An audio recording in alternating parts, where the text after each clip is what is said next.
Later that night, I find myself lying awake, looking at the ceiling. Juliet's out running some late-night errands, so I'm home by myself. Tomorrow, I'm gonna talk to someone related to Changyin. It's kind of hard to believe. Juliet told me around dinner time that she'd heard back from the person she'd emailed and set up a time for us to chat. I don't know how much she'll be able to tell me since they're only distant relatives. Still, anything will be nice to know. I hadn't been expecting to learn much more about them at all. As I'm lying there thinking about what I'll ask tomorrow, I hear a muffled thump from the kitchen downstairs. I sit up. It's a little early for Juliet to be back. Maybe she forgot something. Why would she be just running into the window though? Doesn't seem likely though. I move silently as I get up and leave my room. I'm out of practice when it comes to being stealthy, but some things just come naturally.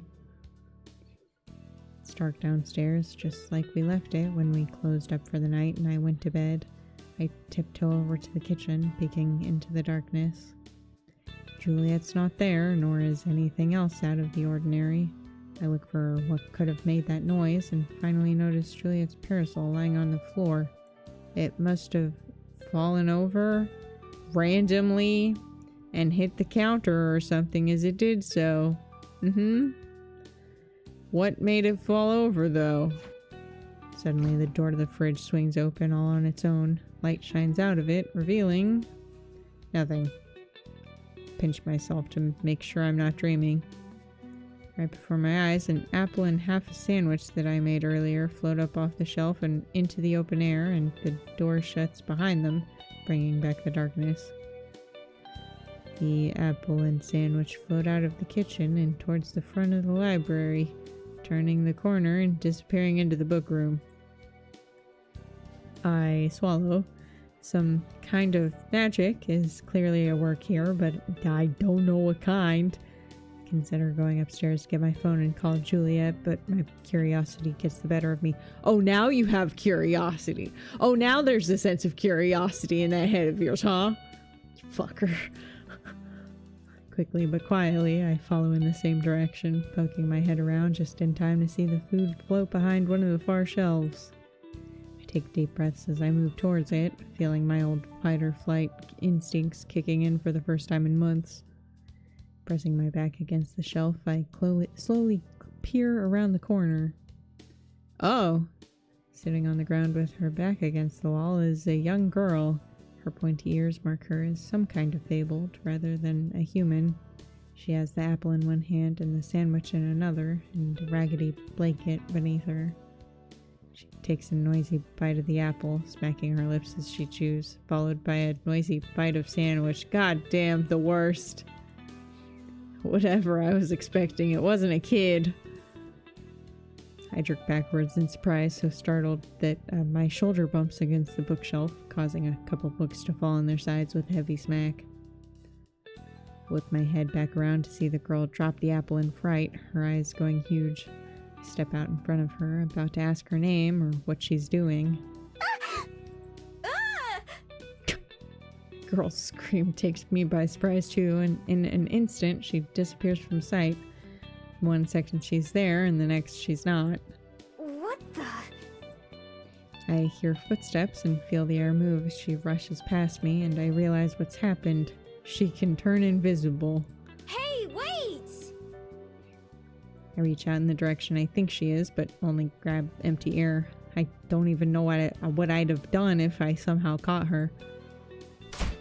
Running toward the front, I arrive just in time to see the front door open and close immediately as she hurries outside. I follow, throwing the door wide as I go. As I step out onto the front porch, though, I know she's already gone. Studying the darkness, I look for any sign of her, but don't see or hear anything. For all I know, she could be right next to me. I consider calling out to her, but I'm sure she wouldn't believe anything I'd have to say. What would I say? Judging by the blanket, she was probably planning to sleep in the library. The spot she chose wasn't too far from the one I picked when I was going to do the same thing. The missing cheese from this morning makes sense now, too. How long has she been doing this? It's possible that other food has gone missing, too, and we just didn't notice. I don't know how old she is, but it was clear that she's just a child. Did she run away from home or something? Or does she not have one? It's a comfortable night out without any threat of rain, which is a relief. But I know that even the best night outside doesn't really compare to having a roof over your head. I stay out front for a little while longer, but of course she doesn't come back. Or at least she doesn't show herself. Eventually, I return to the spot where she was hiding. The apple lays on its side, already turning brown in the one spot where a bite was taken. Cheese, tomato, and mayonnaise stick to the floor where the sandwich fell apart, with the slices of bread nearby. I'm sorry, hold on. The slices of bread are nearby? The cheese and tomato and all the middle parts fell separately from the bread? Even though there was mayo in it? How did you make this sandwich that it fell apart in this way? What the fuck? Crazy. I clean everything up, tossing the dirty food into the trash. Then I make another sandwich and grab another apple, wrapping those in a paper towel, just like when I took some food to Silver. I also grabbed the ratty blanket. It has holes running through lots of it, and doesn't feel very warm to begin with. I fold it up and go back outside, setting it down on the edge of the porch along with the food. Then I return to my room. From my bedroom window, I have a clear view of the path to the library. I watch for a while, waiting to see if the girl returns, but she doesn't. Or if she does, she would probably be invisible, so this is a fucking moot point to begin with. Maybe I scared her away for good. If I'd been in her position, I probably wouldn't come back anytime soon. Eventually, my eyes get heavy and I lie down, settling into bed. Wherever the girl is out there, I hope she's able to get some decent sleep. Juliet's waiting with a smile to greet me for breakfast. Good morning, my love. Did you sleep well? Morning. Actually, you'll never guess what happened. I tell her all about the events of last night. As I expected, Juliet seems more concerned about the girl's condition than she is about the stolen food. Worry creases her brow as she serves us our meal. Did you see a blanket with food on it when you got home? No, I didn't. So I suppose she must have returned at some point then.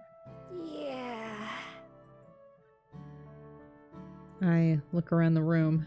Once again, it's possible that she's right here in the room with us, but she's not revealing herself. Maybe I'll see her again.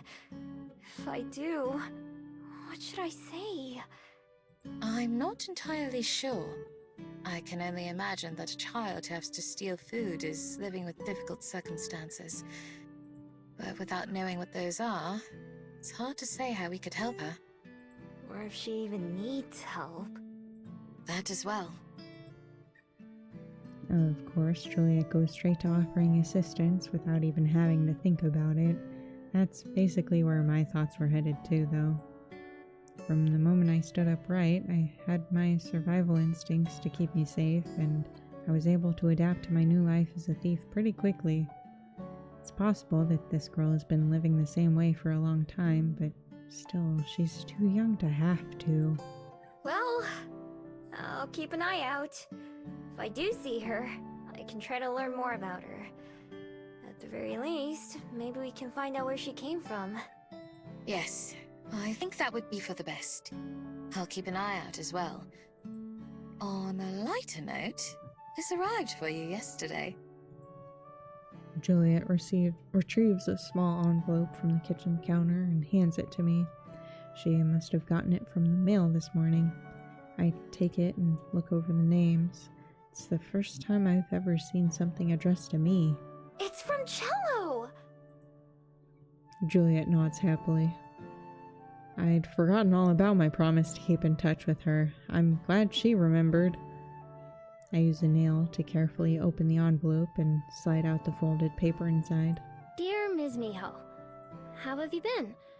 Life here in Amarina has been very busy ever since we got back from our trip. First of all, you and Ms. Juliet might be glad to know that we got a perfect score on our project. Even our teacher said that she learned a lot about Wellington. It was a little embarrassing to put on a play like that, but I had fun in the end. I think Pippa did too, although she would never admit it. And of course, Armand had a great time. He can't stop talking about how he'd like to visit Wellington again. If you see him arrive on the library's doorstep, please take good care of him. For some reason, he and Pippa only seem to be able to remember Ms. Juliet. I guess that probably doesn't surprise you, though. I promise that I won't forget, at least. Since coming back to Amarina, I've been trying to find a special place that makes it feel more like home. Although I'm still looking, I've seen a lot more of the town than I would have otherwise. I still miss the ocean, but I'm learning to love the rivers and canals more. If you ever come to Amarina, you'll have to try riding one of the gondolas. Usually I prefer swimming, but being on one of the boats is nice too. One of the companies that runs them even has a cute cat mascot, and he'll let you pet him if you're nice. I hope that you're doing well too.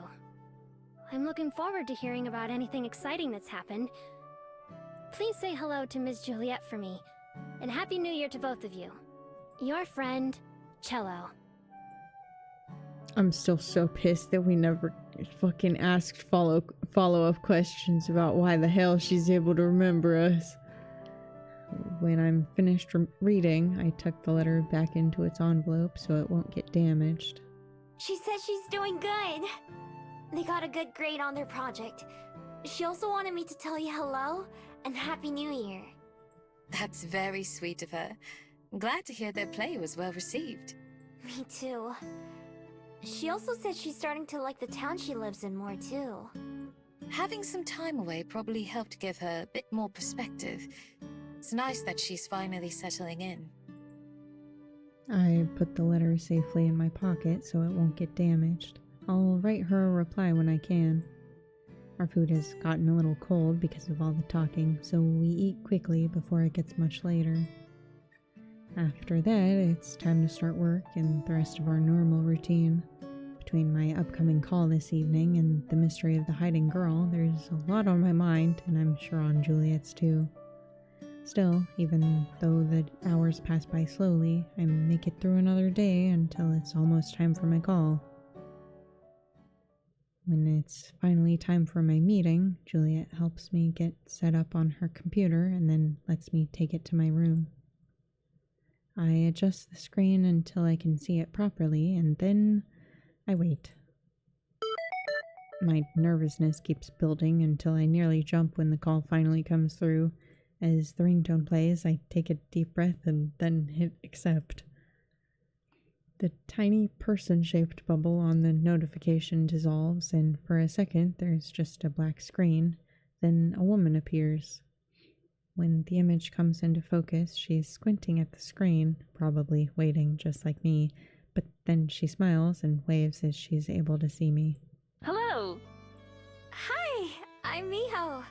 Nice to meet you. Thanks for talking to me. I'm Minsa. No problem. Gotta say, I was shocked when I got your friend's email at first. I thought it was gonna turn out to be some kind of scam, and eventually she'd ask for money. I'm still a bit confused, though.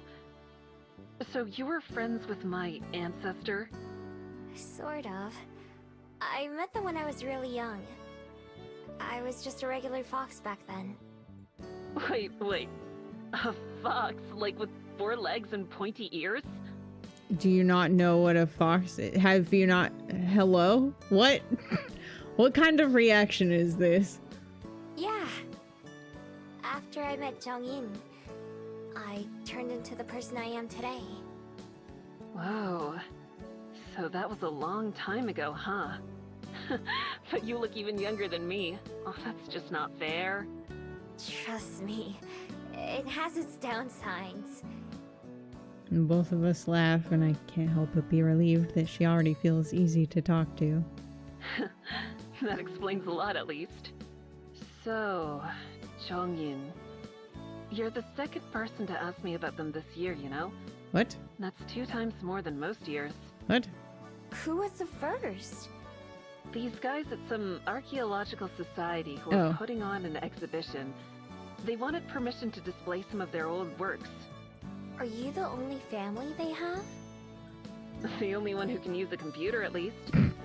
The only reason I know any of the history is because I had to. Should I tell you everything I know and then you can ask me any questions?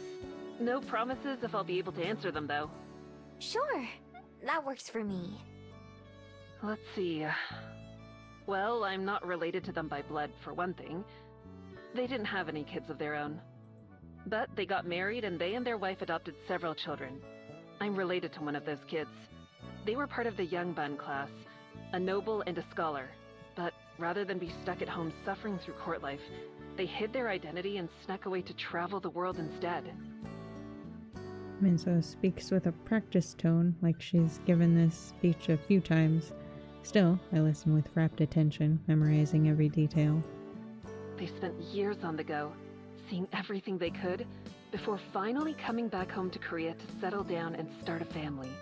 While they were away, they kept a journal and wrote letters back to their beloved. Although calligraphy was something they were taught from a young age, they began practicing as an artist during their travels. Sometimes, the letters they sent would include paintings of the things they'd seen, or they'd include little drawings in their journal. Something else that they started to do was give a note to the people they met on their journey, with a little message of appreciation or wishes. My husband always says they remind him of fortune cookies. Oh, I actually have one of those scrolls myself. I brought my scroll down from my room just in case it came up like this. I unfurl it for the first time since Halloween. Please be happy. Roll credits. I turn the scroll on. I turn the scroll around and hold it up to the camera so Minso can see. She leans in again, looking close. Yeah, that's definitely theirs, all right. And they gave it to you when you were just a fox? Stupid. Yeah. Although, I couldn't read it until a couple months ago. God, it's so hard to read their handwriting, right? I'm like, if they were born today, they totally would have been a doctor. I have a few of them myself, although they're up in the office. Grandma has like 90. She says she has one for every year she's been alive, and I definitely believe that. Jeez, that's a lot. How many did they give out altogether? Who knows? If someone told me it was thousands, I'd believe them. I don't know if they gave one to every person they met, but it must have been close. They apparently gave them out to every fucking animal they met also, so the number is up there. Huh. I thought mine must be pretty rare. It's still special. However many there were, I'm sure most haven't lasted this long. Not everyone got a full scroll either. But no. They're not some priceless artifacts that'll sell for a ton of money or something. Otherwise, I'd be talking to you from a mansion by the beach. That's fine. I'd never sell mine anyway. It's way too important to me. Yeah, I figured. I'm sure it wasn't easy to keep it safe and in such good condition. That's for sure. We've been through a lot together. That's good. I'm sure that's what they would have wanted. For a while, Minso tells me more about Jung-Yin's adventures. Even though it's hard for me to picture some of the people and places involved, I still pay close attention. Then all of a sudden, Minso's eyes go wide like she's had some huge revelation. Oh, I'm an idiot! Hold on, I'll be right back. I have to show you. What? A picture? A painting? She gets up and runs off screen, leaving me with a view of an empty chair and a bookshelf. Instead, I look down at my scroll. Somehow, I had always assumed it was one of a kind, or at least something rare and meaningful. But somehow, finding out that isn't the case doesn't really bother me. Probably because, if they were rare, they wouldn't have given one to a literal fox in the middle of the woods. Instead, it's nice to think that they met so many people to be grateful to, or who left an impact on them. If there were thousands of scrolls like mine out there, then that's not a bad thing at all. After a few seconds, Minso returns to the computer and sits down, carrying a scroll herself. This is one that I had in the office. I can't believe I didn't think about this sooner. Sometimes they'd include a butterfly in their signature or hide one in their paintings because they said they were inspired by butterflies to travel with the wind. Cute. But then, at some point, instead of butterflies, they started to include something else instead. Can you see her? What am I looking? This is a fucking scribble, dog. I'm genuinely trying so hard. She holds up the scroll to her camera like I did, focused on one of the bottom corners. Just below where they signed their name is a little picture of a fox. Okay, I can kind of see it now. Like, there's the ear, there's the eye, there's the little snoot. And it looks like maybe it's turned around. Either that or its neck is really broken. Of me? I should have thought of it when you mentioned foxes earlier. At one point, they started using the alias Horim for their work. I don't know if you speak any Korean, but Horim means fox forest. After they started using that name, foxes would show up in their art for the rest of their life. The drawing consists of just a few brushstrokes that make a head and ears and face. Still, it feels like seeing a photograph of myself. I can picture them smiling as they drew it, as they thought of me. I had always wondered if our time together was as important to them as it was to me. Hearing that they chose that name practically confirms it. Thanks for showing me. I can feel the threat of tears, but somehow I manage to keep my composure. No problem. Grandma's gonna freak out when I tell her I talked to you. I've told you basically all I know, but were there any questions you had? Yeah, I did have one.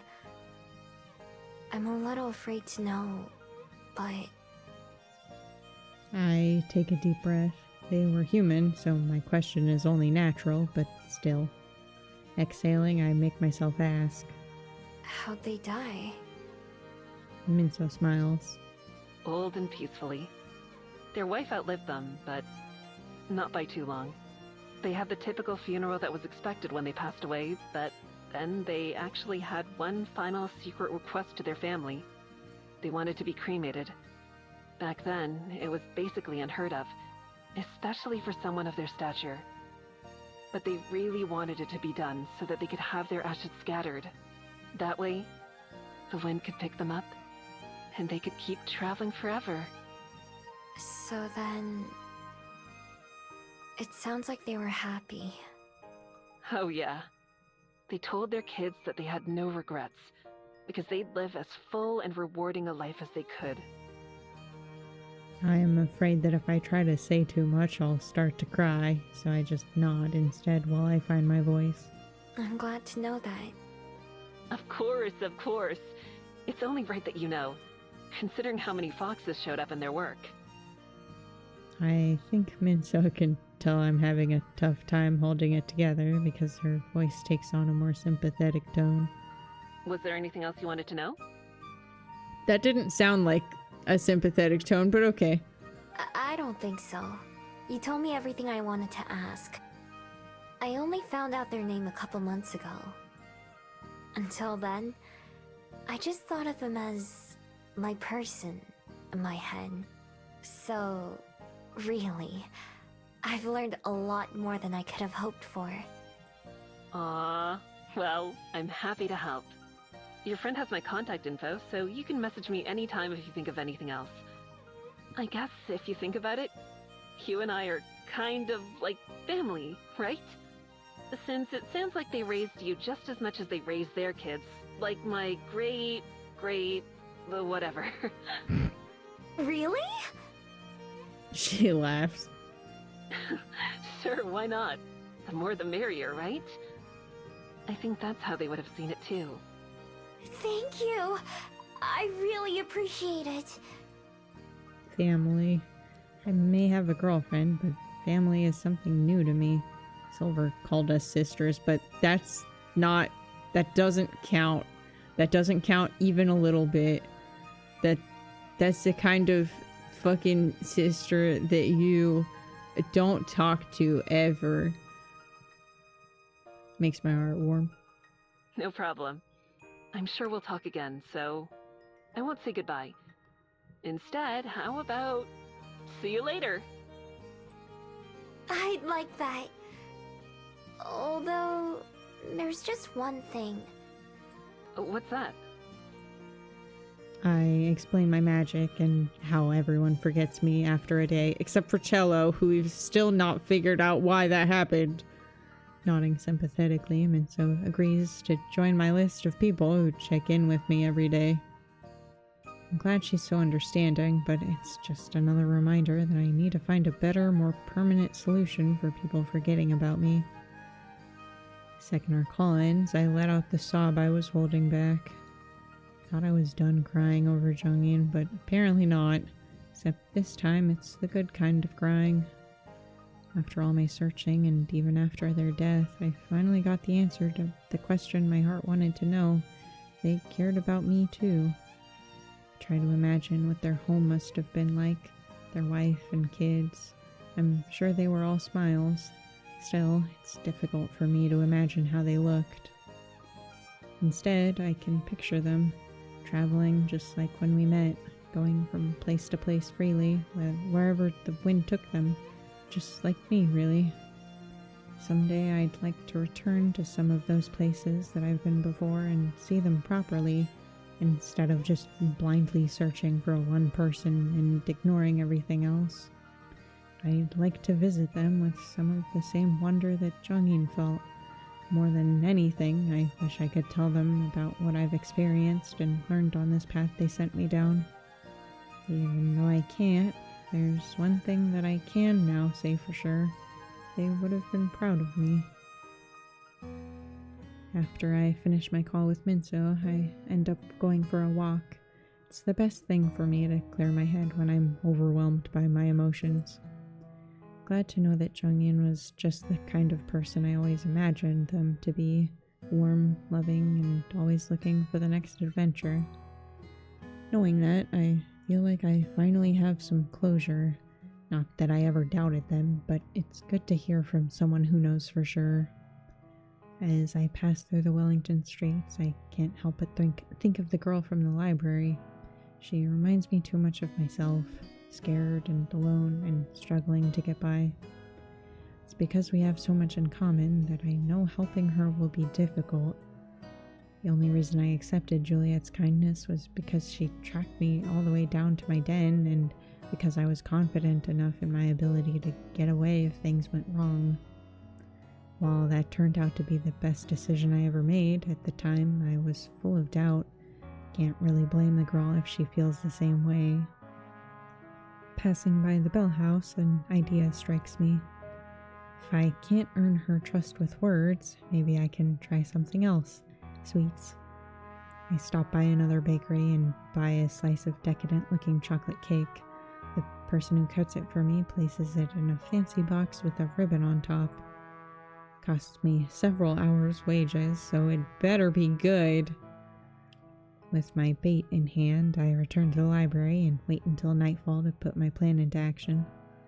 I fill Juliet in on the details, and we agree it'd be better for her to stay upstairs, just so there's less chance of the girl catching on and getting spooked.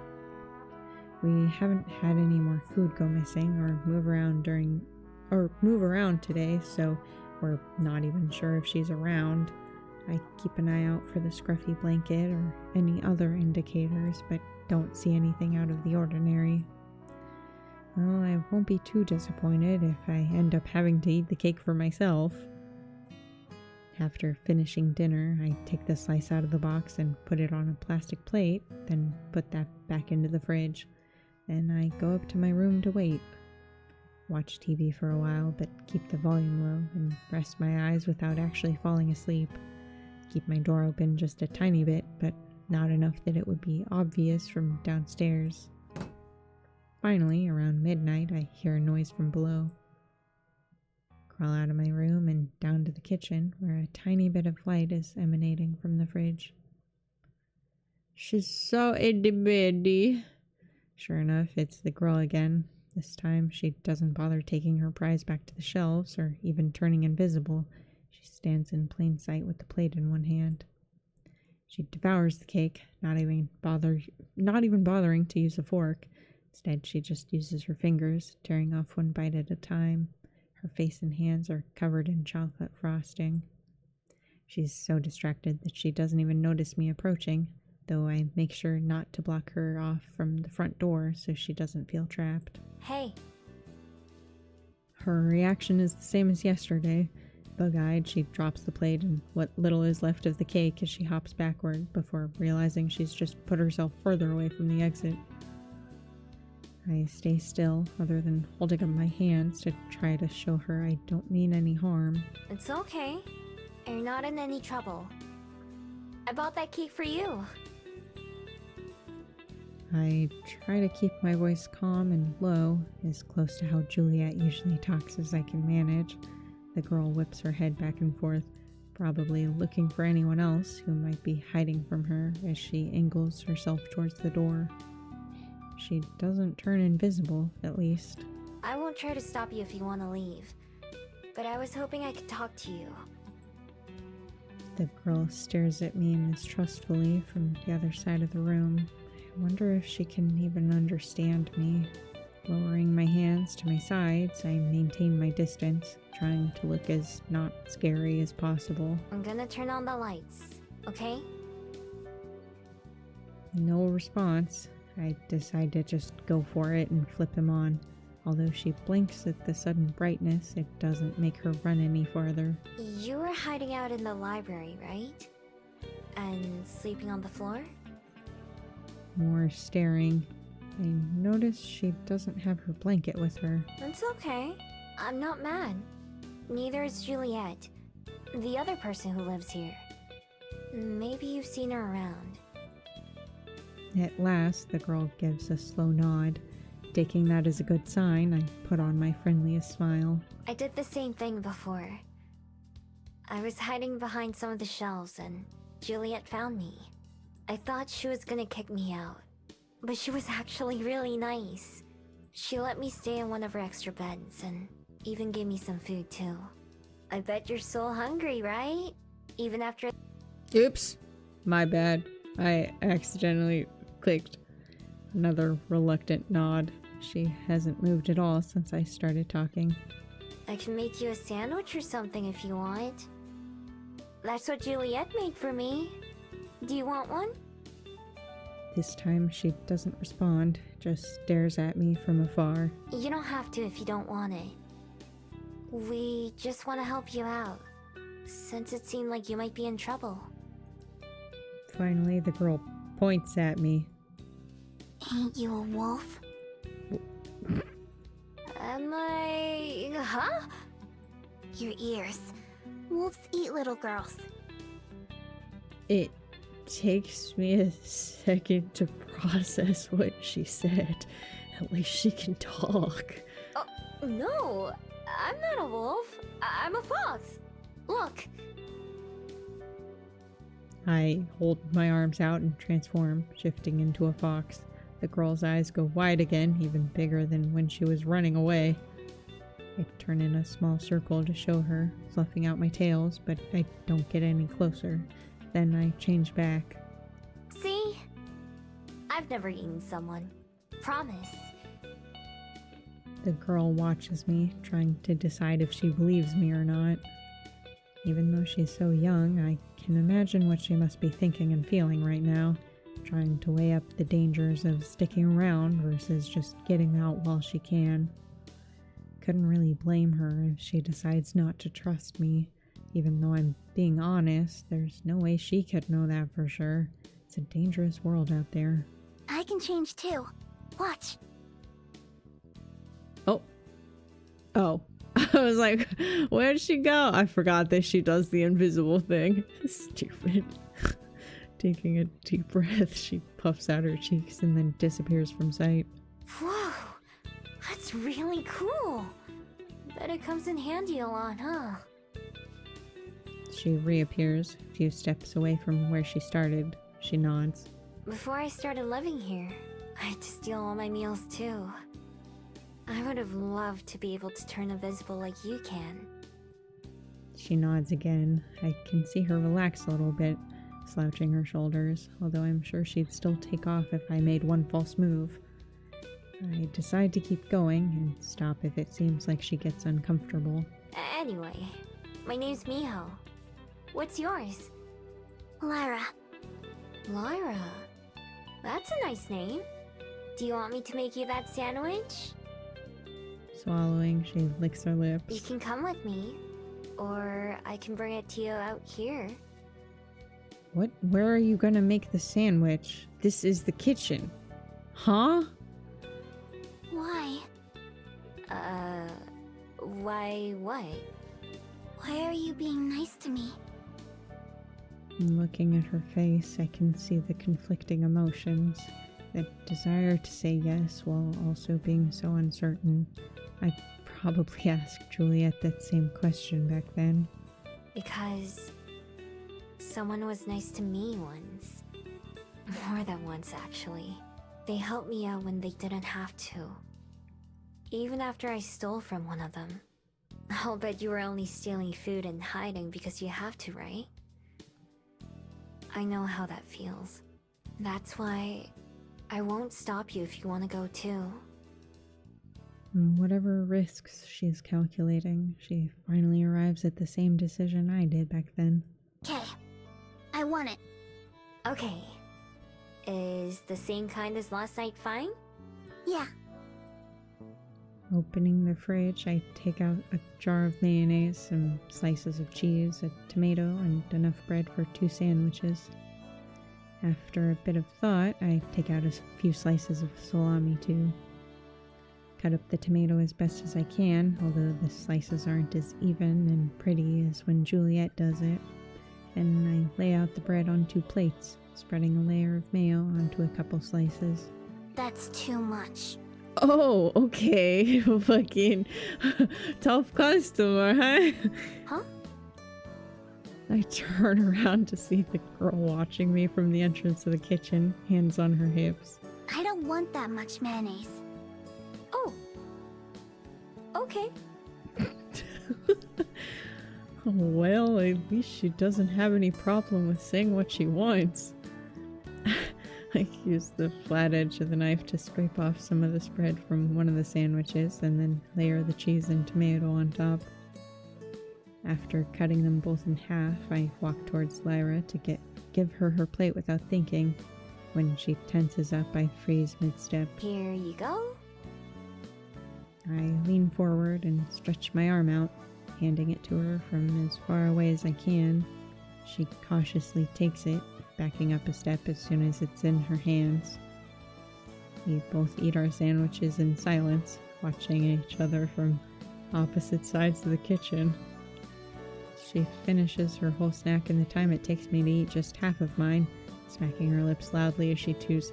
We've got to teach you how to not do that. Hey, kiddo, I love you already, but you've got to not eat loud. It's bad. It's bad for everybody. We hate that here. When she's done, I hold out my hand for her plate and she cautiously gives it to me. I put both the dirty dishes into the sink. Now what? Now, that's a good question. I had no idea how this whole thing would go, so I didn't plan it out too much. This is probably the point where I should enlist some backup. Is it okay if I go get my girlfriend?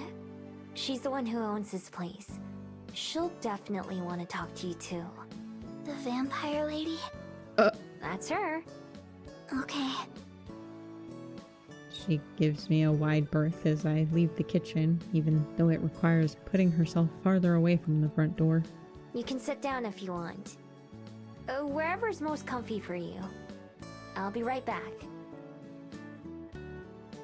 I head up to Juliet's study, where the door swings open as I approach. She's waiting for me on the other side. I step through and she closes the door behind me. Not sure if pointy ears help Lyra to hear better, but just in case, I keep my voice low. The girl and I have been talking for a bit. Her name's Lyra. She said she's okay if you come down too now. The vampire lady heard. You handled that marvelously, dear. Thanks. I just tried to think about what you would say for the most part. It helps that I know how she probably feels right now. I'm sure your sincerity helped a lot.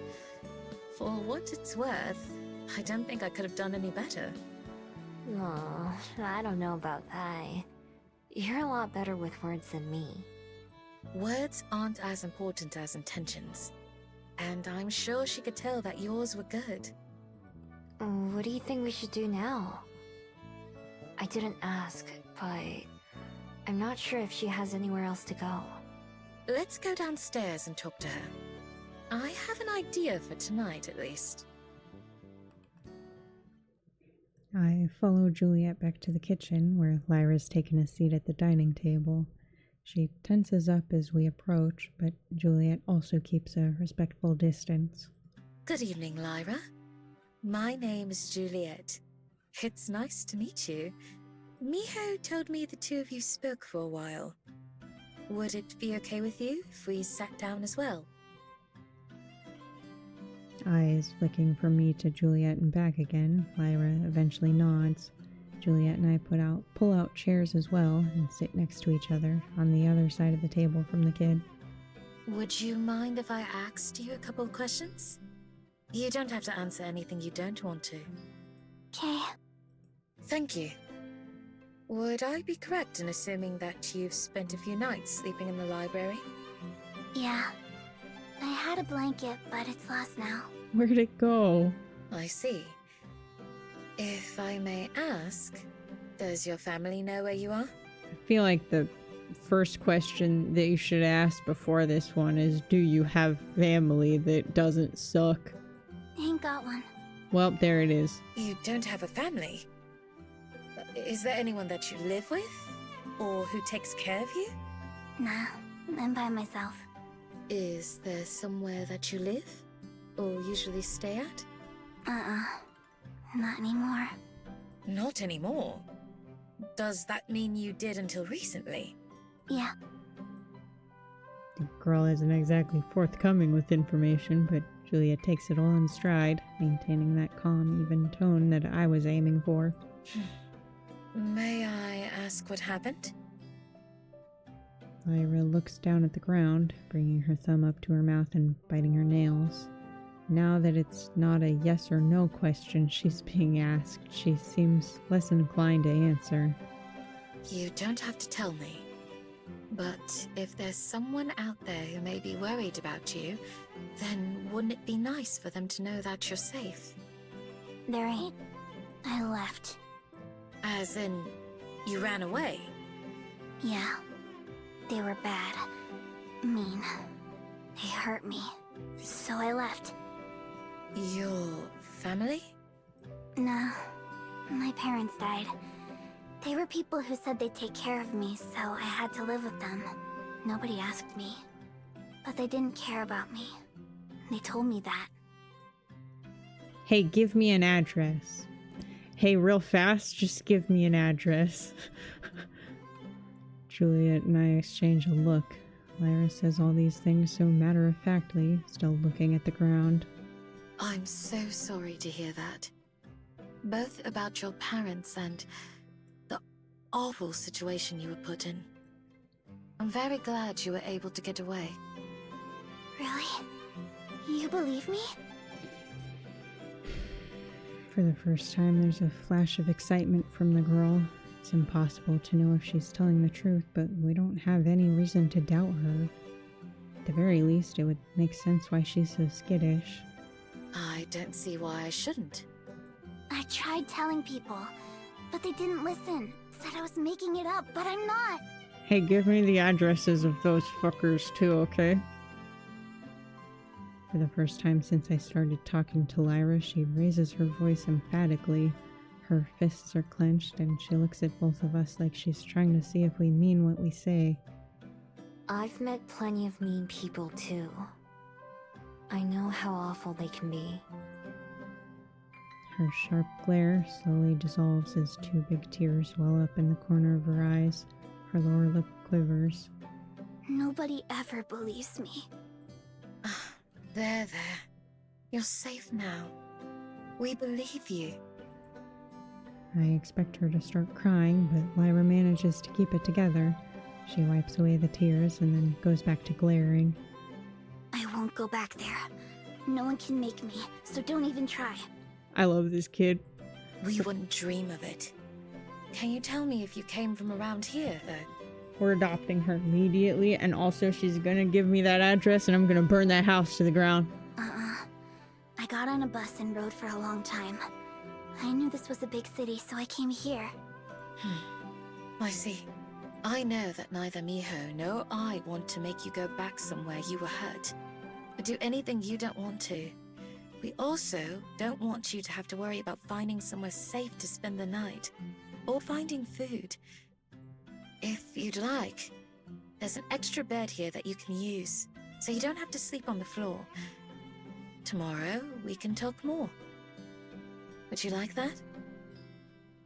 Lyra sniffles a few times and blows her nose, kicking her feet while she thinks about it. Eventually, she nods. Okay. I guess that's fine. Perfect. I'm glad to hear it. I imagine you must be very tired already. Would you like to go to bed? Yeah, I'm sleepy. Why don't you follow me then? Juliet exits the kitchen, and after watching her for a bit, Lyra follows after. Make my way up behind them both as Juliet passes by her study and down the hallway. I realize her intentions right as she stops outside one of the doors that I've never seen opened. Juliet retrieves a key from one of her pockets and uses it to unlock the door, which swings open with a creak. Reveals a bedroom. Well-made bed with green covers sits in the corner beside a desk and dresser with a mirror. Shelf of books leans against one wall, across from a window with the curtains over it. Dust permeates the room, which must have been untouched for years. Juliet goes and fetches some rags to wipe everything down and deftly changes the pillowcases and sheets while Lyra and I stand nearby. I would offer to help, but I think she'd be faster without me. When the room is ready, she faces Lyra with a smile. Here you are. Do you need extra pillows or blankets? Lyra shakes her head, eyes fixed on the bed rather than on Juliet.